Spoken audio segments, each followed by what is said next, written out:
com gratidão darei louvor.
Cantará santo, santo, diante de tua majestade minha alma cantará santo, santo, diante de tua majestade minha alma cantará santo, santo, diante de tua majestade minha alma cantará santo.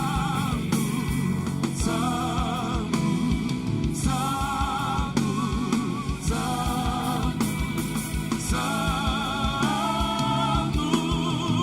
cantarei ao Senhor, bendirei o seu nome, cantarei ao Senhor, bendirei o seu nome, cantarei ao Senhor, bendirei o seu nome, cantarei ao Senhor, bendirei o seu nome.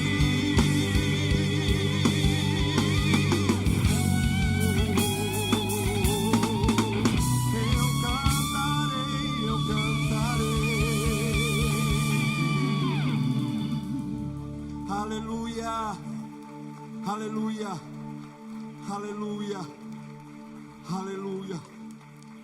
É muito bom adorarmos esse Deus, este Pai maravilhoso. Aleluia. Diga uma palavra a Ele. Talvez o candidato que você votou não ganhou, mas o que nós estamos adorando aqui, quem estamos adorando aqui é diferente. Ele é criador de todas as coisas, e tudo está nas mãos dele. Ele tem o controle de tudo. Tudo aqui passa, tudo passa, mas nós temos um Pai maravilhoso, e Ele está sentado no seu trono de glória agora, e olhando cada um de nós aqui nesse momento. Adore a Ele, diga uma palavra de amor a Ele agora. Pode falar: meu papai, meu papaizinho. Tenha intimidade com Ele, meu papaizinho, meu querido papai. Ah, Senhor, Tu sabes de todas as coisas, Tu sabes de todas as coisas. Aleluia, Aleluia.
Deixa o céu descer, deixa o céu descer, deixa o céu descer.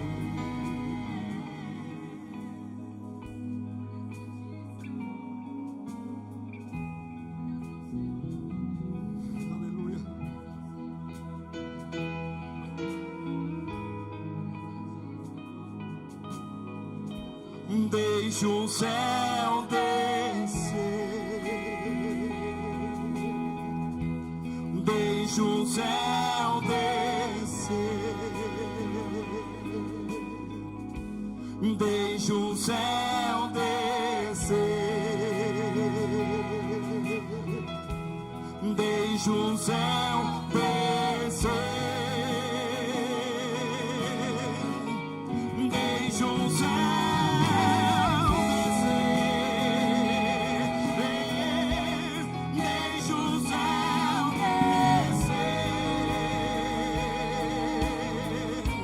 Deixa o céu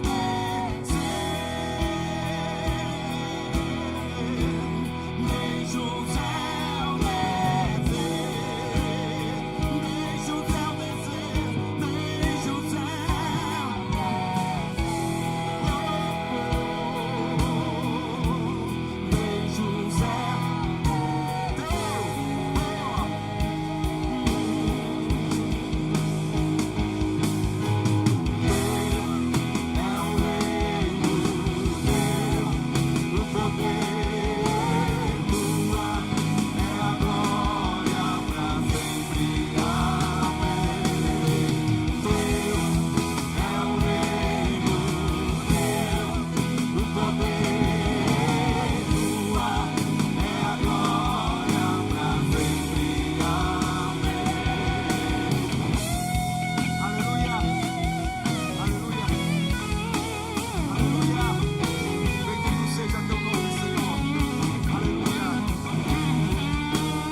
Para todo sempre.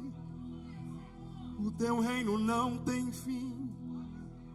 O teu reino é eterno. É por isso que te louvamos, Senhor.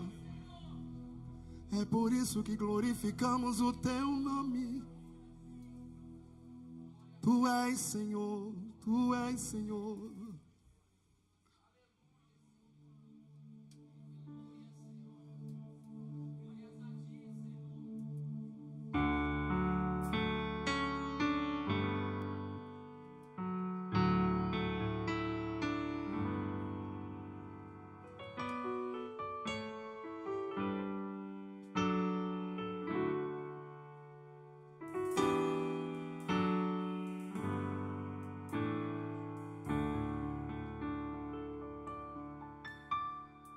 Eu te louvarei por tudo que tu és, minha vida entrego a ti, para ver tua glória em mim brilhar, Senhor. Eu te louvarei por tudo que tu és, minha vida entrego a ti, para ver tua glória em mim brilhar, Senhor. Quero exaltar, Senhor, teu nome.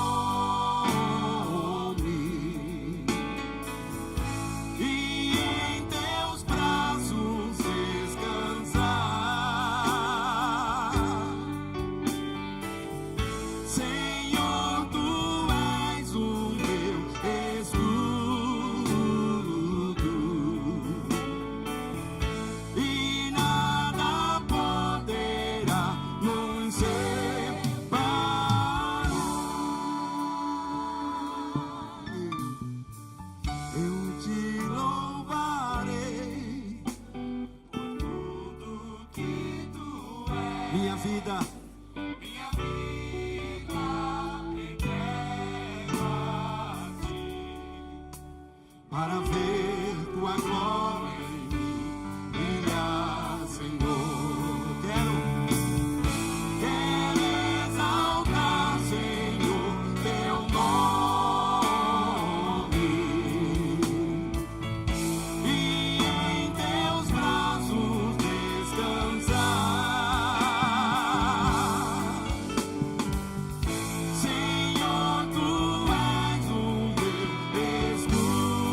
Contudo, os habitantes de Gibeon souberam o que Josué tinha feito com Jericó e Ai.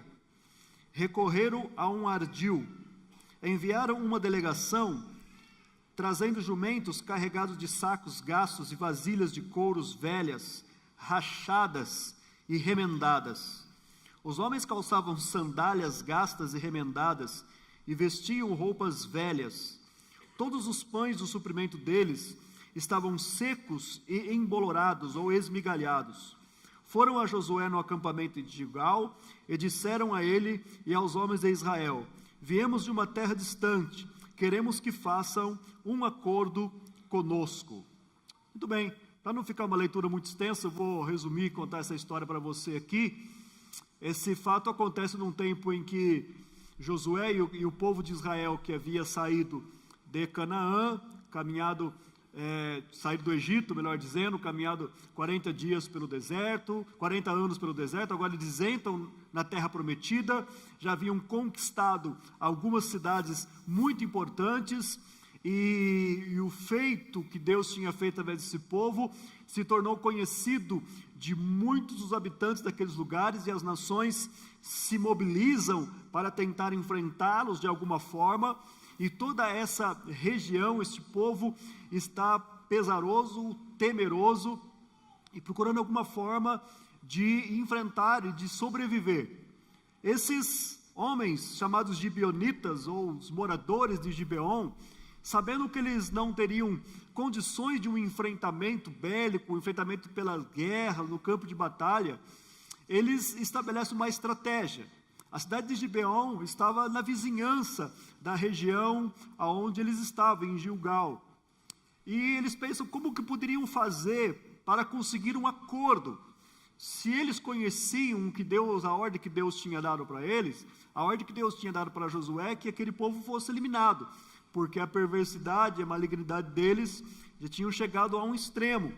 E a estratégia que eles buscam para a sobrevivência, o ardil, foi uma tentativa de engano para que pudesse fazer um acordo. O que eles fazem? Eles planejam.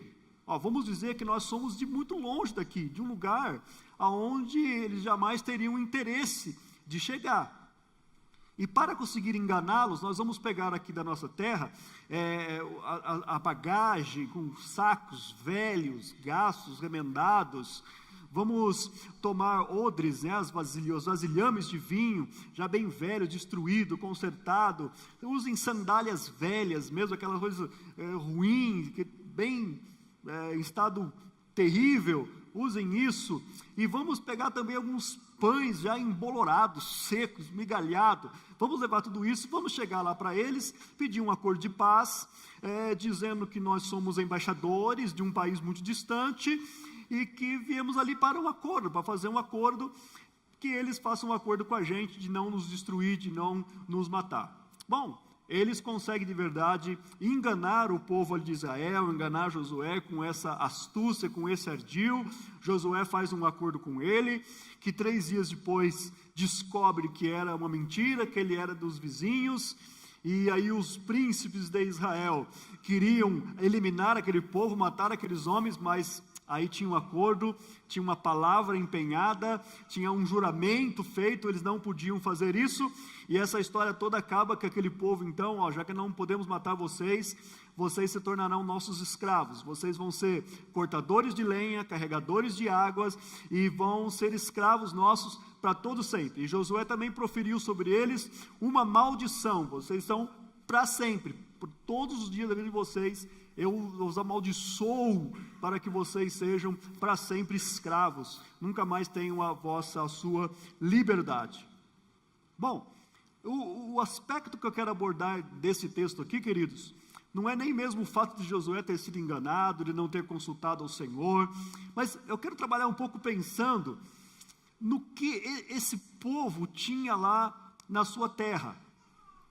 Quantas coisas velhas, estragadas, que eles tinham guardados. E o tema que eu estou usando aqui é colecionadores de velharias, colecionadores de coisas velhas. Você já deve ter visto alguma vez, alguma reportagem sobre aqueles chamados acumuladores, né? Que guardam tanta tranqueira, tanto lixo. Às vezes, nas nossas casas também, a gente precisa fazer uma limpeza, né? Tem pessoa que gosta de guardar contas antigas. Está aqui a conta de energia elétrica de 1427. Nem tanto, mas de que nós estamos, 2000, né? De 1999, né? Está guardadinho aqui. Mas por que você está guardando isso? Vai que um dia eles vêm cobrar essa conta que está guardada, que eu paguei. Já teria cortado a sua luz. Mas enfim, tem pessoas que gostam de guardar as coisas velhas assim. E esse pessoal tinha umas coisas velhas guardadas lá no território deles. Eles tinham sacos velhos, odres de vinhos velhos, rotos e consertados, sandálias velhas e remendadas, roupas velhas, pão seco e borolento. E é sobre isso que eu quero falar com vocês nessa noite, sobre o significado espiritual dessas coisas velhas. Porque, queridos, na verdade, nós somos muito resultado daquilo que nós depositamos, daquilo que guardamos na nossa vida. As pessoas usam aquilo que depositam, aquilo que guardam. E muitas coisas que guardamos, mesmo sem sentido, são chamadas lembranças, e que tantas vezes são tão prejudiciais e ruins para a gente. Esse pessoal, eles foram se comportando como embaixadores, eles eram inteligentes, eles eram estrategistas, mas era um povo que guardava coisa velha, coisa ruim na vida deles. Então eu quero falar com vocês sobre 5 coisas velhas e estragadas que eles usaram, e o significado espiritual dessas coisas, que muitas vezes nós usamos na vida da gente. Primeira coisa, esses chamados sacos de viagem, sacos velhos, esses era a embalagem ou a bagagem, as malas, aonde eles levavam as suas provisões, onde eles levavam as suas coisas. As bagagens na vida, elas falam das experiências. Quando alguém diz assim, olha, é uma pessoa que tem muita bagagem, que ele tem muita experiência de vida, ele já caminhou na vida. E as experiências são coisas lindas, são maravilhosas. As experiências, elas nos modelam, elas nos formam. As experiências nos ensinam muito. Quantas lições importantes que nós trazemos dessas bagagens da vida, do tempo que se passa.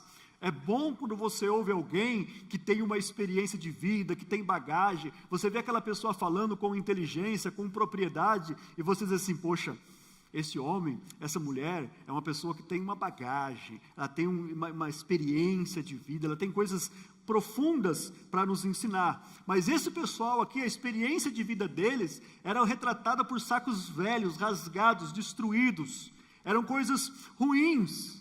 O que fala disso? O que nos traz, a que nos remete esse sentido, no sentido espiritual? De coisas ruins, de péssimas lembranças, coisas ruins do passado que nos machucavam, coisas tristes.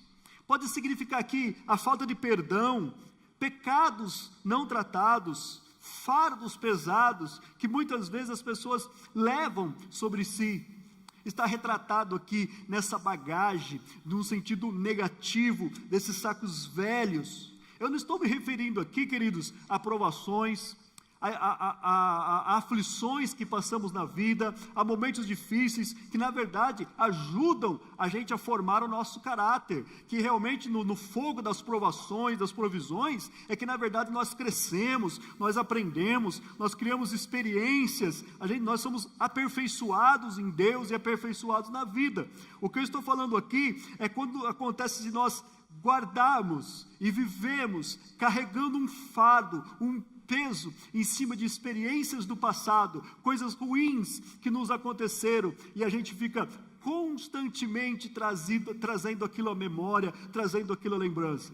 No ministério pastoral, quantas vezes a gente vai aconselhar alguém, vai conversar com alguém, ele chega, pastor, quero dizer para o senhor, que em 2004, Deixa eu ver, 2004, dia 11 de julho de 2004, eu tive uma experiência muito ruim, uma pessoa falou mal de mim, eu estava numa igreja, eu era obreiro lá, mas aí aquilo me abalou, aquilo me destruiu, eu deixei a igreja, e ele começa a recordar, e se vê que ele ainda tem aquela amargura no coração, aquela coisa ainda ofere aquela pessoa, são feridas abertas, são mágoas que a pessoa está carregando, que não consegue se libertar, e de repente ele começa a citar algo na família, um amigo que traiu, ele começa a citar experiências ruins de um relacionamento, às vezes essa pessoa está carregando uma bagagem de vida péssima, horrível, coisas tão difíceis, mas quando nós lemos a palavra de Deus, o profeta Jeremias,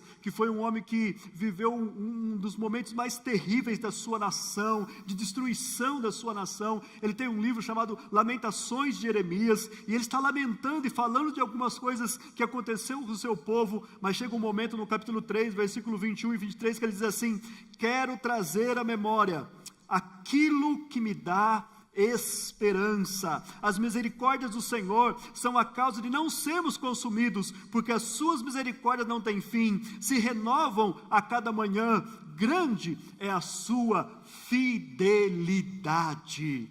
É verdade que a vida nos machuca, é verdade que a experiência nos fere, é verdade que existem situações que são difíceis para a gente, mas a palavra do Senhor, traga à sua memória aquilo que te traz esperança, aquilo que te eleva, aquilo que te renova, e Deus tem esse poder de renovar todas as coisas em nossa vida, de fazer novas todas as coisas da nossa vida. Num mundo de pessoas tão esclarecidas, tão inteligentes, mas num mundo que nós vivemos, onde tantas pessoas são escravas do seu passado, das coisas ruins do passado, estão escravizadas, presas, são tipificadas aqui nos rachadores de lenha e carregadores de água, porque acumularam e acumulam e carregam na bagagem da sua vida coisas terríveis, experiências ruins, e vivem de uma maneira muito mal.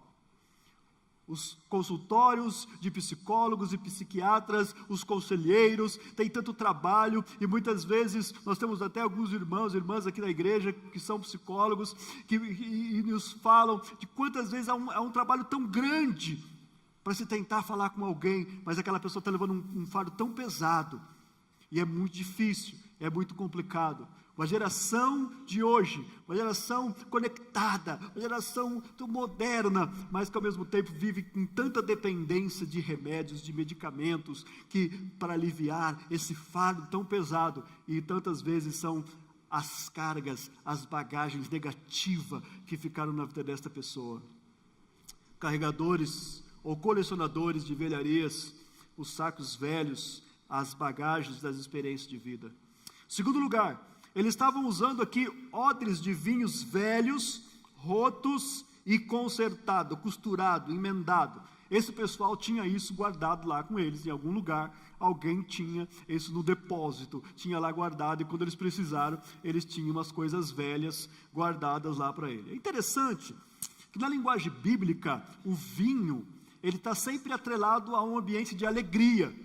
Aliás, quando a Bíblia quer falar ou trabalhar com o sentido da verdadeira alegria mesmo, a alegria do crente, daquela pessoa que confia no Senhor, ela usa a expressão vinho novo, o mosto, que é o vinho antes da sua fermentação, e a Bíblia expressa isso, a alegria que existe, através da simbologia, do simbolismo do vinho. Algumas pessoas gostam de aproveitar isso aqui, tem um vinho aqui, vamos aproveitar, tal. Conversa fiada, tá? Mas a verdade é que ele tem esse simbolismo, ele traz essa coisa da alegria no coração. Mas olha o que esse pessoal faz. Eles pegam esse vinho, que deve significar alegria, o júbilo, a felicidade, mas coloca isso em odres velhos, em vasilhas velhas, remendadas. Isso me recorda o que Jesus falou lá em Marcos capítulo 2, 22. Ninguém põe vinho novo em vasilhas de couros velhas. Se o fizer, o vinho rebentará as vasilhas, e tanto o vinho quanto as vasilhas se estragarão. Pelo contrário, põe-se o vinho novo em vasilhas de couros novas. A experiência que Jesus diz para a gente aqui, é que tem que ser exatamente o contrário, que esse vinho da alegria só vai ter o seu valor se ele estiver num ambiente de pessoas renovadas. E o que quer dizer isso para a gente aqui, queridos? É que muita gente perdeu a alegria. Muitas pessoas que vivem hoje no mundo não têm alegria, não têm prazer nas coisas, não têm prazer no trabalho, não têm prazer na família, não têm alegria de ir para casa, não têm alegria de sair de casa, não têm alegria em nada na sua vida. Perdeu totalmente o contentamento, a esperança, a alegria está totalmente afastada dessas pessoas. É verdade que nós temos momentos de dificuldades, que muitas vezes nós nos entristecemos, mas querido, a alegria, Deus tem alegria para o seu povo. A Bíblia diz que a alegria do Senhor é a nossa fortaleza, é aquilo que nos fortalece, e que Deus quer que nós tenhamos uma alma alegre, uma vida alegre, mas essa alegria só vai acontecer se nós formos esses vasilhames novos, esses odres novos, essas vazias novas. Por isso que o Evangelho de Cristo, ele fala sobre novo nascimento, sobre mente renovada, sobre vidas renovadas. Significa que nós temos que nos desapegar do passado da nossa vida, daquelas ideias que nós tínhamos erradas sobre viver com Deus, de tudo aquilo que nós pensávamos de forma contrária, para que possamos permitir que a alegria do Senhor entre em nosso coração, entre na nossa vida. Ei, você pode estar num ambiente como esse, onde muitas vezes se canta músicas alegres, felizes, jubilosas, onde as pessoas estão para adorar, mas muitas vezes a pessoa está aqui, triste, acabada, destruída, não só um dia, vitimada por uma circunstância, mas constantemente assim, está vivendo constantemente assim, quando Deus está dizendo, eu tenho uma alegria para o seu coração, eu tenho alegria, o Evangelho são as boas novas de alegria para nós. Quando os anjos surgiram cantando dos céus, no nascimento de Cristo, eis que vos trago novas de grande alegria, que será para todo o povo. A vida, nossa vida, tem que ser uma vida de grande alegria, mas isso só vai acontecer quando nós deixarmos que a nossa mente, que a nossa vida seja renovada, porque esse vinho novo não pode estar em vasilhames velhos, dentro de uma estrutura velha, porque rebentará, e tanto o vinho como a vasilha vai se estragar, queridos.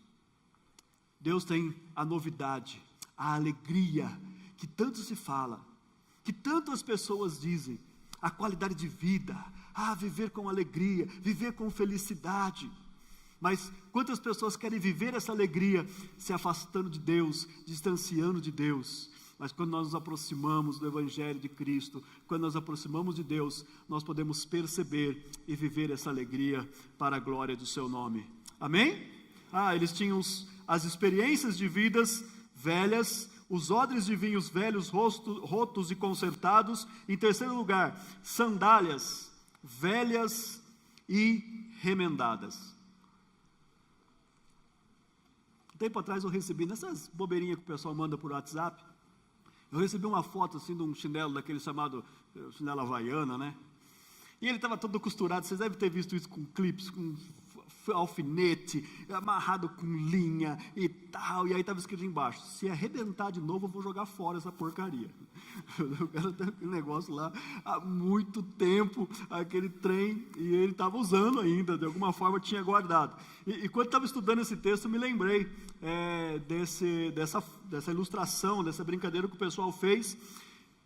E esse pessoal, gibeonitas, eles tinham lá umas sandálias mais ou menos nessa característica, queridos, sandálias velhas. E eles disseram assim, olha, quando nós saímos da nossa terra, tão longe que essas sandálias eram novinhas, era tudo novo, mas o caminho foi tão longo, que elas estão desse jeito, gastas, remendadas, destruídas. Ei, vamos dar uma olhadinha nisso aqui. Essas sandálias, elas representam o nosso caminhar, o nosso andar, o nosso procedimento. E aí quando nós olhamos para isso, que quando nós estamos em Cristo, e na verdade na nossa vida, nós temos que renovar a nossa forma de viver, a nossa forma de ser. Eu estou falando aqui de onde vamos, como vamos, com quem vamos e para que vamos.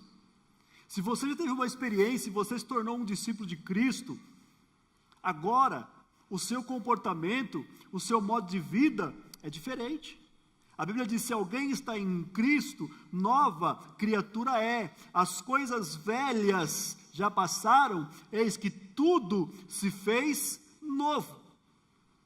Evidentemente que estando em Cristo, você pode até ir nos lugares aonde você já foi um dia. Você pode até estar lá com as pessoas que eram os seus amigos quando você não caminhava ainda com Jesus. Mas é importante você entender isso. Para que vamos? Qual é o seu objetivo quando você está com essas pessoas? Se o seu objetivo é testificar para essas pessoas que houve uma mudança na sua vida, se o seu objetivo é que as pessoas vejam e percebam em você que houve uma transformação, que você agora é outro, que as suas palavras são outras, que a sua maneira de proceder é outra, como você se comporta é diferente. E quando eles te interrogarem sobre isso, você dizer: eu sou uma nova pessoa, eu tive um encontro com Jesus, Jesus mudou meu viver. Ok, você pode continuar tendo esses amigos, é até bom que você tenha tais amizades a nível de para que você possa evangelizar e falar do Senhor para essas pessoas.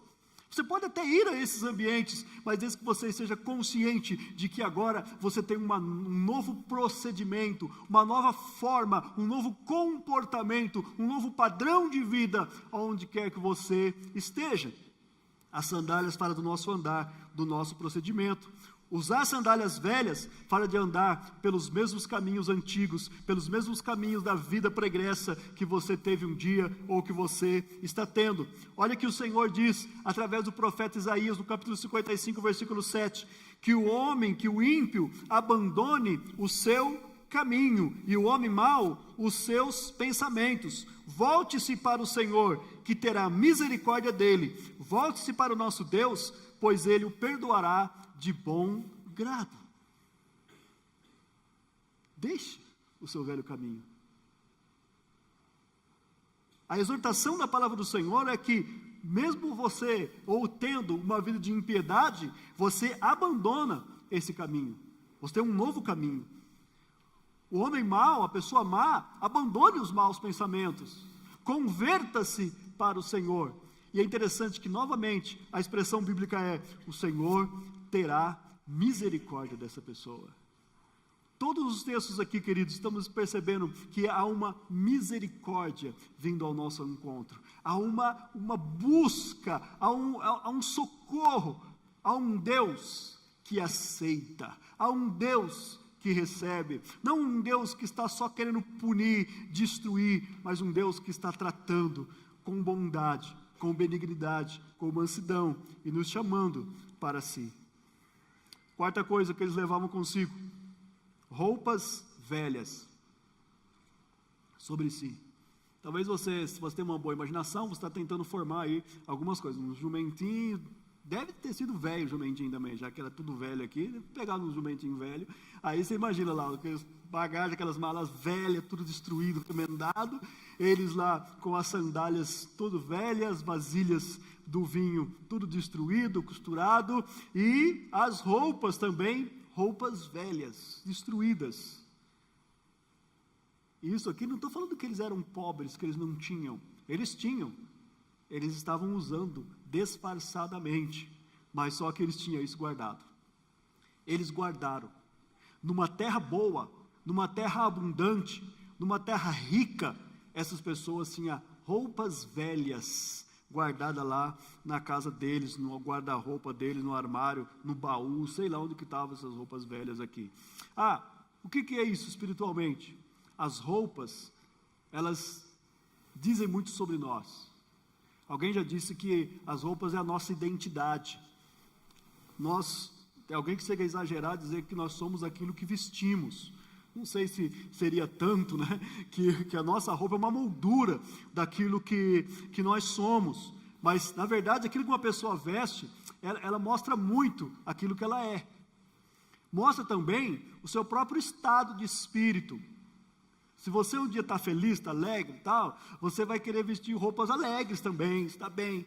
Aquele dia que você está meio para baixo, você está malzão, você vai pegar aquela pior roupa, vai ter que pôr aquela camiseta velha já, você não quer que ninguém goste de você mesmo, você não está bem, e as roupas vão dizer assim, só as mulheres que não.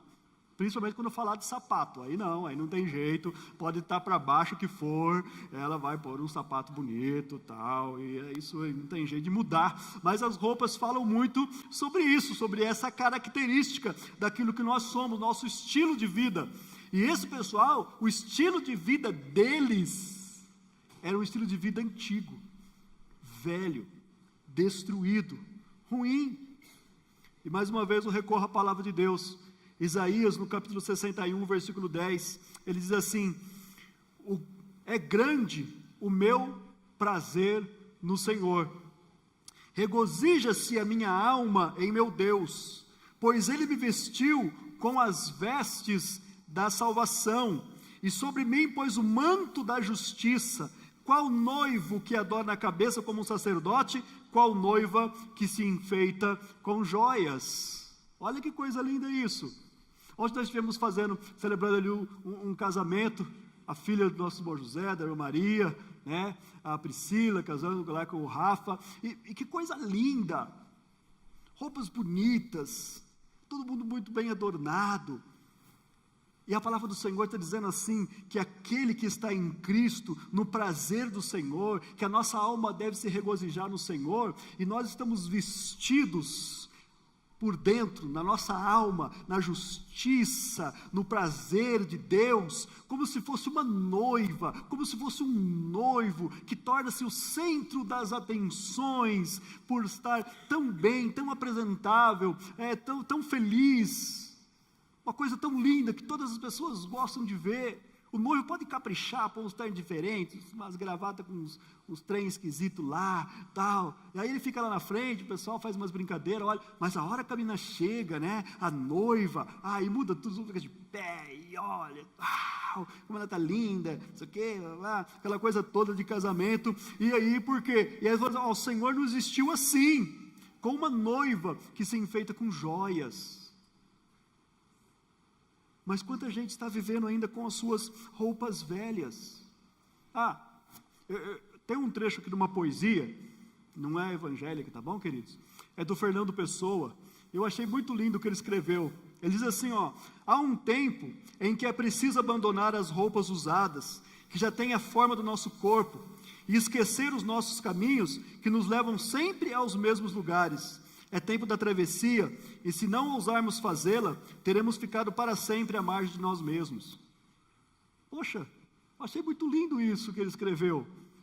Que existem momentos que realmente as nossas vestes espirituais têm que ser renovadas.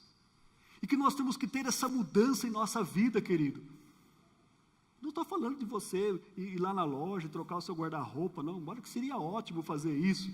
Não, trocar o guarda-roupa, é as roupas do guarda-roupa, né? Explicar direitinho e tal. Mas, queridos, não é isso.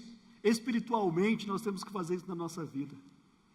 Quantas vezes nós assumimos comportamentos e posturas que nós nem sabemos por quê? Quantas vezes você se pega agindo de uma forma, às vezes mal criado, sonso, sem educação, aí você passa assim, poxa, por que eu agi assim? Por que eu tratei mal aquela pessoa desse jeito? Eu nem conheço aquela pessoa, nunca me fez nada. Não sei quem fazia assim, eu vi, eu assumi aquele comportamento, e nós vamos assumindo coisas ruins nas nossas vidas. Aqui o texto fala que o Senhor, quando nos veste com essas vestes, ele fala de um manto de justiça. Justiça é fazer aquilo que é correto, é fazer aquilo que é certo. Às vezes nós trazemos na nossa vida aspectos de uma vida que não condiz com aquele que serve a Cristo. E você está agindo fora da justiça de Deus, dos homens, até mesmo da ética. O rapaz, bonitão, a moça, a senhora, começa a procurar uma vaga para estacionar o carro. Aí não encontra. Aí ele vê aquela vaga com desenhinho, né? Para o deficiente, para o idoso. Aí ele para lá.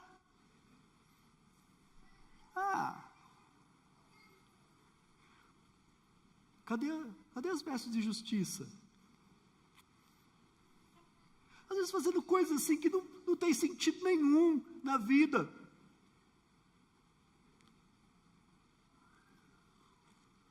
Meu irmão que estava dirigindo o seu carro, aquele tempo que não era muito radar que pegava, era o guarda mesmo. O guarda parou ele. Já pegou o bloquinho. Aí ele desceu. Aí, seu guarda, beleza? Bom, bem, amigo. Estava acima do limite de velocidade, né? Tava acima. Fica uma multa pro senhor aqui, tal. Tem jeito da gente resolver isso de outro jeito? Não? Pondo a mão assim, né? Tem jeito da gente resolver de outra forma? O senhor é uma pessoa tão simpática. Aí a guarda deu uma olhadinha dentro do carro dele, no banco de trás tinha uma Bíblia. Aí falou, o senhor é crente, né? Aí ele falou, o senhor viu alguma coisa diferente em mim? Assim, não, tem uma Bíblia ali atrás do seu carro. Minha mulher deixou aí, meu Deus do céu, que ela foi deixar essa Bíblia aí. Aí ele olhou para ele e falou assim, então, não fica bem, né, pro senhor, né? Uma pessoa de Deus, além de estar desobedecendo a lei, ainda querer dar um jeitinho. Que feio, né, queridos? Usando roupa velha, usando as roupas estragadas. E às vezes na vida a gente tem vontade de as roupas velhas. Nós começamos a usar as roupas velhas, começamos a proceder no namoro, nos relacionamentos, usando as roupas velhas.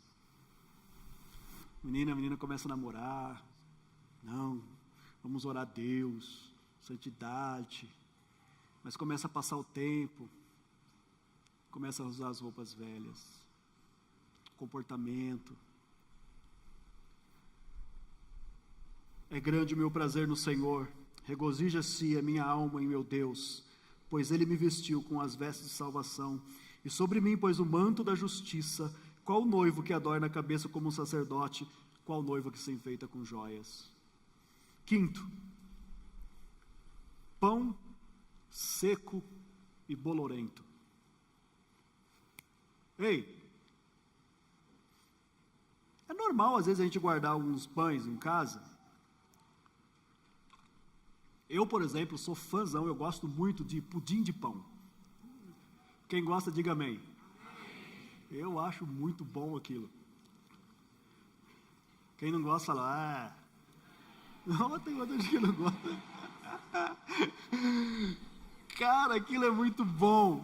Desde criança eu como isso, eu acho muito legal. Então é normal você guardar lá alguns pães, né? Às vezes quando eu estou sentindo muita falta assim, eu vou comprar pão, eu compro a mais para sobrar, para poder sair um pudim de pão lá em casa, aí de vez em quando sai. Não vai ficar todo mundo trazendo pudim de pão para mim também aqui. Só 2 por semana tá bom. Aí o que acontece? Mas gente, pensa aqui, pão duro embolorado, guardado. Embolorado não dá. Eles tinham esses pães guardados lá, queridos. O pão, espiritualmente falando, significa aquilo que nos alimenta, aquilo que alimenta a nossa alma. Quando se falava pão para um judeu, estava falando do principal alimento, o alimento mais substancial da vida. O pão, então, significa aquilo com o que nós nos mantemos, aquilo que nós nos alimentamos, daquilo com qual nós somos sustentados. Mas muitos, como o filho pródigo, estão comendo comida de porcos, enquanto na casa do pai tem bezerro cevado, tem bezerro gordo, tem alimento de grande qualidade. A minha pergunta para você hoje é: com o que você tem alimentado a sua alma? O que é que você ouve quando você precisa de um conselho? Quem você ouve quando você precisa de um conselho? Quem você busca quando você precisa de uma orientação e de uma direção? Que tipo de música você tem ouvido? Quem são os teus mentores? O que é que forma o seu caráter? E quando falamos de alimento, você já sabe. Espiritualmente falando, o nosso melhor alimento é a palavra de Deus. Ela é o alimento da nossa alma. Ela nos alimenta sempre. Sempre.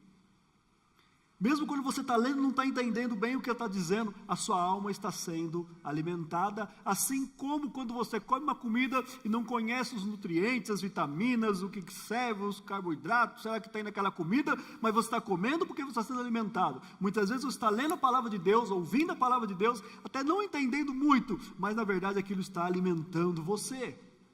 E a pergunta que eu faço é: que lugar que a palavra de Deus ocupa na sua vida? Qual é o tempo que ela ocupa no seu tempo? Das 24 horas do seu dia, quanto tempo você toma para se alimentar na palavra de Deus? Pastor, eu não preciso de tanto tempo assim, porque eu não prego, eu não sou pregador, eu não sou evangelista, eu não escrevo coisas sobre Deus. Mas você precisa se alimentar, não precisa? Se fosse assim, então, só os nutricionistas iam comer. Mas todos nós comemos. Jesus disse assim: a minha comida e a minha bebida é fazer a vontade do meu Pai. O que você está se alimentando? Meus irmãos, muitas pessoas têm vivido escravizados. São rachadores de lenha, carregadores de água, tornaram-se escravos de tantas coisas por tanto tempo. Mas nessa noite eu quero dizer para você que a cruz de Jesus, ela trouxe libertação. A obra de Cristo no Calvário foi uma obra libertadora, transformadora. Jesus não veio a este mundo para dizer para a gente palavras muito bonitas. Jesus não veio a esse mundo para ser admirado. Jesus não veio aqui para dar um exemplo de um estilo de vida que você olha e diz assim: é muito bom, mas eu jamais vou conseguir viver desse jeito. O objetivo pelo qual Jesus veio a este mundo, deu a sua vida, é para que nós fôssemos transformados. Ele ocupou o lugar que era meu e teu. Ele veio para nos salvar de nós mesmos, para nos libertar desta escravidão. Você não precisa continuar sendo carregador de água, rachador de lenha, escravo por toda a sua vida. Deus tem uma vida de alegria para você, uma vida de liberdade para você, uma vida de felicidade para você. Jesus falou sobre isso, ele disse: eu vim para que vocês tenham vida e tenham vida com abundância. A vida com abundância que ele diz é uma palavrinha grega que chama zoe, significa qualidade de vida. Jesus disse assim: eu vim para que vocês tenham vida e vida com qualidade, ou vida boa. Foi para isso que Jesus veio, queridos. E Ele te convida, e Ele diz: vinde a mim, todos vós que estáis cansados, sobrecarregados, e eu vos aliviarei. Se o Filho do Homem vos libertar, verdadeiramente vocês vão ser livres. Conheçam a verdade é Jesus, e a verdade vos libertará. Na cruz, Jesus quebrou todas as maldições que foram lançadas, todas as coisas negativas e ruins sobre a sua vida. Você não precisa mais guardar, você não precisa ser um colecionador de velharias, você não precisa mais guardar essas bagagens antigas. O seu pão não precisa ser o pão bolorento e seco. Deus tem um pão novinho, aquele com cheiro, aquele gostoso, aquele ainda quentinho, que você passa a manteiga e ela derrete. Ele tem esse pão que é o alimento glorioso da sua palavra, da vida nova que Ele tem para você. A cada dia do seu viver, o Senhor tem essa nova vida para que nós possamos viver, para que eu e você possamos viver essa nova vida.